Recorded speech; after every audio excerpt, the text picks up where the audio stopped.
तो बोलते हैं गर्मी में तो प्रोडक्शन बहुत बढ़िया आ रही है, पर जैसे ही सर्दी आई, डिमांड बढ़ी, तो हमारी प्रोडक्शन डाउन हो गई। तो ये ऑटोमेटिक स्लाइड करके नीचे आ जाएगा आराम। अंडा बिल्कुल सेफ है और साफ़ सुथरा है, कोई क्रैकिंग नहीं है, कोई कुछ नहीं है। जब मुर्गी के लाइट उसके आँखों में पड़ती है तो उसके अंदर से हार्मोन निकलते हैं जो उसको अंडा बनाने के लिए प्रेरित करते हैं। दोस्तों, आज की इस वीडियो में हम आपको बताएंगे कैसे आप जब पोल्ट्री फार्म को स्टार्ट करें, पोल्ट्री के शेड का डिजाइन कैसा हो ताकि आपका खर्चा कम आए मैनेजमेंट करने में। तो आप देख सकते हैं यहाँ पर एक शानदार फार्म को बनाया गया है जिसमें सभी चीजों का ध्यान रखा गया है, कॉस्ट भी कम आए इस चीज का भी खासकर ध्यान रखा गया है। तो पूरी डिटेल में जानकारी देंगे हमें मनप्रीत जी, हमें जानकारी देंगे सर। तो उसकी पूरी वीडियो को आप एंड तक जरूर देखें। चलो दोस्तों शुरू कर देंगे। दोस्त पहली बार आए हैं वो हमारे चैनल को सब्सक्राइब जरूर करें, जो मैं फेसबुक पे देख रहे हैं वो फॉलो करना ना भूलें। तो वीर जी सत श्री अकाल। सत श्री अकाल जी। तो वीर जी मैं जानना चाहता हूँ कि आपने 1000 बर्ड्स का ये शेड बनाया है, ये शेड का डिजाइन आपने ऐसा क्यों रखा हुआ है और यही डायरेक्शन क्यों रखी हुई है? जैसे पोल्ट्री के जो शेड के लिए रेकमेंड है वो ईस्ट वेस्ट डायरेक्शन है, मतलब कि जो शेड की लंबाई हो वो ईस्ट से वेस्ट की तरफ हो। इससे ऐसा होता है कि जब गर्मी में धूप अंदर तक नहीं आती और शेड का टेम्परेचर कम रहता है। जैसे ही हमारे नॉर्थ साइड में सर्दी स्टार्ट होती है तो शेड के तकरीबन हाफ पार्ट से ज़्यादा तक जब धूप निकलती है तो अंदर तक धूप आती है। इससे हमें फार्म में मैनेजमेंट करने में बहुत आसानी रहती है और बर्ड बहुत अच्छा ग्रोथ करते हैं। और अपना इतना हवादार क्यों रखा हुआ है सर? इस डायरेक्शन में आपने दीवार बनाई है, इसमें भी दीवार बनाई है आपने, लेकिन इस साइड में आपने दीवार नहीं बनाई, ऐसा क्यों? जैसे कि हमारा जो अभी पंजाब में है, यहाँ पे दो साइड से हवा चलती है मोस्टली। जब इस साइड से हवा चलेगी या इस साइड से, तो यहाँ पे क्रॉस वेंटिलेशन के लिए ये रखा है। अगर हम चारों तरफ से भी लोग कर देते हैं, पर चारों तरफ में ऐसा होता है ये बारिश के टाइम में थोड़ा दिक्कत करता है। अगर हम अच्छे से पल्ली वगैरह ना बंद कर सके दो साइड में तो अंदर पानी आ जाता है और उसकी थोड़ी सी जो स्ट्रक्चर की लाइफ भी कम हो जाती है, क्योंकि कम्प्लीटली लोहे पे हो जाता है तो अंधेरी आने से थोड़ा गिरने का खतरा रहता है। इसमें ईंट भी है और लोहा भी है, तो एक अच्छा शेड बन जाता है ऐसे। तो मैं आपसे जानना चाहता हूँ सर कि ये शेड की लंबाई चौड़ाई कितनी है सर? ये अभी हमारा शेड है, इसकी चौड़ाई है 25 फीट और लेंथ है इसकी 60 फीट। ये तकरीबन 1500 स्क्वायर फीट बन जाता है इन साइड से, अंदर से ही। और जो इसके हम चादर डालते हैं ऊपर शीट, वो शेड से तकरीबन 2.5 से 3 फीट बाहर तक होनी चाहिए। अगर आप कम रखोगे तो बारिश के टाइम में अंदर बारिश के साथ पानी आ जाता है, जिससे कि बहुत ही ज़्यादा दिक्कत आती है। जो उसका लीटर होता है वो कम्प्लीटली गीला हो जाता है। उसकी वजह से अगर आपका बर्ड छोटा है तो उसमें कॉक्सी आएगी, उसमें आप वॉर्म की दिक्कत भी आएगी। बर्ड के जो नीचे से पैर हैं वो भी ख़राब होना शुरू हो जाते हैं। तो आपका मैनेजमेंट कभी हो ही नहीं सकता अगर आपके अंदर शेड में पानी आता हो। तो ये बहुत जरूरी है जी, बहुत ज़्यादा। तो आपने नीचे से कच्चा रखा है और आपने स्पेशल ऐसा ही शेड क्यों बनाया? अभी नीचे कच्चा रखने में एक तो थोड़ा सा पहले अगर हमारी तो इनिशियली कॉस्ट कम आती है। अगर हम इसको पक्का करने में जाएंगे तो काफ़ी पैसा भी लग जाता है। और कच्चे में ऐसा है जैसे कि अभी कुछ सीज़न में हमारे यहाँ पे नीचे लीटर की ज़रूरत नहीं होती है, जैसे कि मई जून में, तो नेचुरली उसमें मॉइस्चर कम होता है तो वो ड्राई हो जाता है। और जैसे अभी ये देसी बर्ड हैं तो इनको एक डस्ट बाथ बोलते हैं। ये डस्ट बाथ लेना बहुत पसंद करते हैं। जैसे ये मिट्टी में नीचे पंखों में लगाते हैं तो उससे बहुत खुश रहते हैं और इनको साफ़ सफाई करते हैं। इसके लिए मैंने कच्चा रखा है और ये बहुत ही बढ़िया रहता है। बिल्कुल। और आपने ये स्ट्रक्चर क्यों बनाया हुआ है? ये स्ट्रक्चर जैसे कि मुर्गियों के ऊपर बैठना बहुत ही पसंद है। कोई भी बर्ड है जैसे अगर खाना खाने के बाद तो उसके ऊपर बैठ के आराम करती है, तो इसके बहुत फ़ायदे हैं। जैसे अभी ये खास करके सर्दी में भी इसका फ़ायदा है। जब नीचे से लीटर गीला हो जाए तो ये बर्ड ऊपर से बैठता है तो ये ज़मीन से ऊपर रहता है और अपने आप को बहुत सेफ महसूस करता है। और एक बात और, अगर किसी भाई के पास थोड़ी सी जगह कम है, थोड़ा बर्ड ज़्यादा भी रखना चाहता है, तो ऐसा जुगाड़ लगा के तो उसको ज़्यादा बर्ड रख सकता है। जैसे ये अभी नीचे बर्ड कुछ घूम रहे हैं तो कुछ बर्ड ऊपर बैठ जाएंगे, तो थोड़ा मैनेजमेंट हो सकता है। इसी मैनेजमेंट में जैसे अभी आप ये फीडर देख रहे हो, अगर आपके पास स्पेस कम है, अगर आप दाना डालने के बाद इसको यहाँ से उठा के ऐसे ऊपर डाल सकते हो, तो ये एक फीडर तकरीबन 1.5 स्क्वायर फीट में जगह लेता है। अगर मान लो अभी आपके पास 20 या 30 फीडर लगे हुए हैं तो आप उसको 1.5 से गुना कर ले, आपकी इतना शेड में जगह बढ़ जाएगी। तो ये कम जगह में आप ज़्यादा बर्ड भी रख सकते हैं इसके साथ। बिल्कुल। तो सर कितने फीडर लगाने चाहिए, कितने ड्रिंकर लगाने चाहिए इस साइज के उसमें? जैसे अभी ये एक 100 के लिए 3 कम से कम फीडर हों 100 बर्ड के लिए, और 3 से 4 ड्रिंकर। ये मौसम पे डिपेंड करता है, क्योंकि गर्मी में बर्ड ज़्यादा पानी पीता है तो उसके लिए आप ज़्यादा लगाएं, और सर्दी में थोड़ा पानी कम पीता है, इसकी वजह से आप उसके साथ एडजस्ट कर सकते हैं। बिल्कुल बिल्कुल। तो कोई इस स्ट्रक्चर में आपको कोई प्रॉब्लम फेस करने को मिली हो? स्ट्रक्चर कामयाब है, आप रिकमेंड करते हो अगर कोई भाई बनाना चाहता है? जी, हमारे ये जो है यहाँ पे पोल्ट्री के लिए ईस्ट वेस्ट डायरेक्शन ही सबसे बढ़िया है।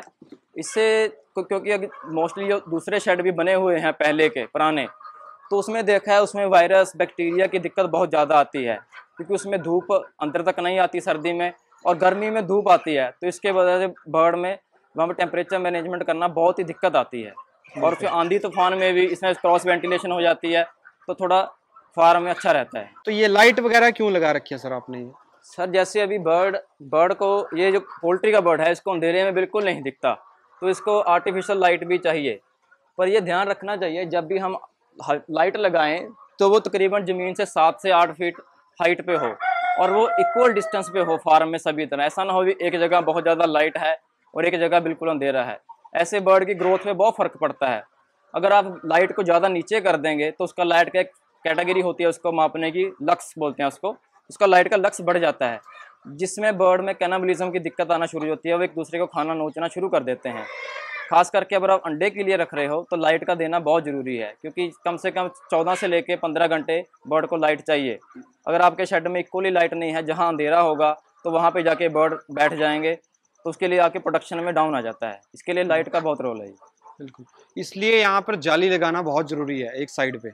जी जी, जाली लगाना, ताकि रोशनी भी आए, हवा भी आए, दोनों काम हो जाए हमारा। हाँ, रोशनी का तो ऐसा है ना, जैसे अभी जब अंडे की प्रोडक्शन आती है हमारे साइड में सर्दी में, तो जो सूरज की नेचुरल लाइट है वो बहुत कम हो जाती है, इसीलिए ये लाइट लगाना बहुत ज़रूरी है। हमारे बहुत सारे किसान भाई क्या करते हैं, वो बोलते हैं गर्मी में तो प्रोडक्शन बहुत बढ़िया आ रही है, पर जैसे ही सर्दी आई, डिमांड बढ़ी, तो हमारी प्रोडक्शन डाउन हो गई। क्योंकि जैसे आप देखते हैं तो गर्मी में उसका जो सूरज निकलने का टाइम होता है वो जल्दी होता है और लेट तक छिपता है, तो नेचुरली उसकी जो डे लाइट है ज़्यादा होती है। सर्दी में कम होने की वजह से तो वो जो मुर्गी होती है उसका लाइट से बहुत सारा डिपेंड करती है। जब मुर्गी के लाइट उसके आँखों में पड़ती है तो उसके अंदर से हार्मोन निकलते हैं जो उसको अंडा बनाने के लिए प्रेरित करते हैं। तो अगर लाइट नहीं पड़ेगी तो वो अंडा नहीं बनाएगी, तो इसके लिए लाइट का बहुत अच्छा मैनेजमेंट है। बिल्कुल।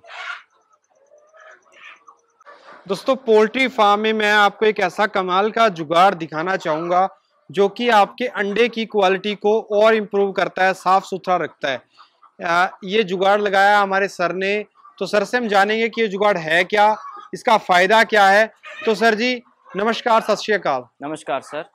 जी सर। सर इसके बारे में बताना चाहता हूँ कि हमने पहले ये लगाना क्यों है, हमने लगाया क्यों है। कि जैसे हमारे फार्मर क्या करते हैं, वो जो प्लास्टिक के क्रेड होते हैं मोस्टली वो यूज़ करते हैं। बिल्कुल। तो उसमें क्या होता है कि बर्ड उसमें अपनी बीट भी करता है और उससे वजह से अंडा गंदा हो जाता है, और कई बार दूसरी मुर्गी आके बैठती है तो वो क्रैकिंग भी आ जाता है। अगर हम उससे सेल करते हैं तो क्लीनिंग में बहुत सारा टाइम और पैसा लगता है। अभी ये हमने इसकी समाधान के लिए ये हमने बॉक्स बनाए हैं, इसका रोल आउट नेक्स्ट बॉक्स भी बोलते हैं। इसके अंदर जैसे नीचे जाली लगी हुई है और ये स्लोप में है, जैसे इसकी ढाल ऐसे है, अगर आपको दिखाई दे रहा होगा। तो जब मुर्गी यहाँ पे बैठ के कोई भी अंडा देती है, जैसे ये एक अंडा पड़ा है, तो ये ऑटोमेटिक स्लाइड करके नीचे आ जाएगा आराम से। तो जब हम इसको उठाना चाहें तो उठा सकते हैं। बिल्कुल, अंडा हमारा सेफ है, साफ सुथरा है। अंडा बिल्कुल सेफ है और साफ़ सुथरा है, कोई क्रैकिंग नहीं है, कोई कुछ नहीं है। इसके वजह से बहुत ही फ़ायदा है इसका। और दूसरी बात, अगर इसको ये मैट बिछाया हमने, अगर ये पैरों की वजह से थोड़ा भी गंदा हो रहा है, तो अगर हम इसको निकाल के वॉश भी कर सकते हैं, क्योंकि ये हमारा लकड़ का स्ट्रक्चर है, हम इसको वॉश तो नहीं कर सकते हैं, तो इसको हम वॉश भी कर सकते हैं। जैसे भी ये मुर्गी है आराम से अंदर आके अंडा देना पसंद करती है।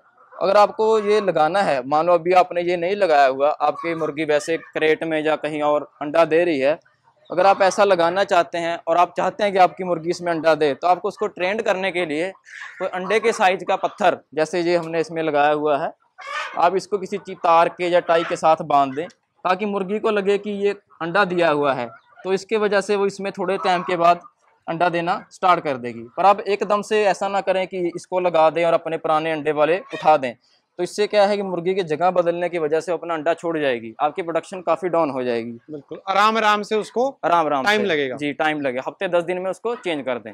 बिल्कुल, इसमें अंडे की सफाई करने की हमारी मेहनत बच जाती है। जी, और उसकी जो सेल्फ लाइफ होती है कि उसमें बैक्टीरिया नहीं गया, बीट के साथ कोई बैक्टीरिया जर्म चला जाता है, तो अंडे की एक शेल्फ लाइफ बढ़ती है और उसकी क्वालिटी बढ़ती है।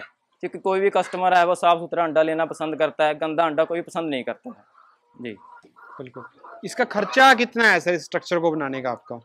अभी इसका खर्चा लगाएं तो तकरीबन ये हमारा सभी मिला के 1500 से लेके 1700 रुपये तक खर्चा इसको आ गया है, जिसमें इसके अंदर मैट है, ये प्लाई बोर्ड है, ये हिंजिस वगैरह लगे हुए हैं, और इसके नीचे जाली है, वो हमारे पास पहले पड़ी थी, वो इंक्लूड नहीं है।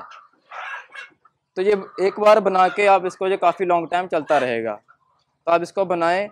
और आपको मैं ये कहता हूँ, अगर आपके फार्म में 1000 बर्ड है, अगर आप रफली आइडिया लगाएं कि आपकी डेली की सिर्फ 1% की ही एग की क्रैकिंग है, अगर आप उसको 10 से करेंगे तो आपके जो 100-150 का अंडा रोज़ क्रैक होगा। अगर आप उसी को पैसे को इसमें लगाएंगे तो आपका अंडा क्रैकिंग कम होगा और आपका अंडा भी साफ़ सुथरा आएगा। तो दोस्तों ये थी इन्फॉर्मेशन इस केज के बारे में। तो सर आपने काफ़ी शानदार जानकारी दी, इसके लिए बहुत बहुत धन्यवाद सर। Thank you sir. और उम्मीद है आपको एक शानदार जानकारी देखने को मिली होगी। तो इस वीडियो को लाइक जरूर करें, लाइक से यहाँ शेयर जरूर करें, ताकि ये शानदार जानकारी लाखों करोड़ों किसानों तक पहुंचे। जल्दी मिलते हैं एक नई वीडियो में। धन्यवाद। जय हिंद।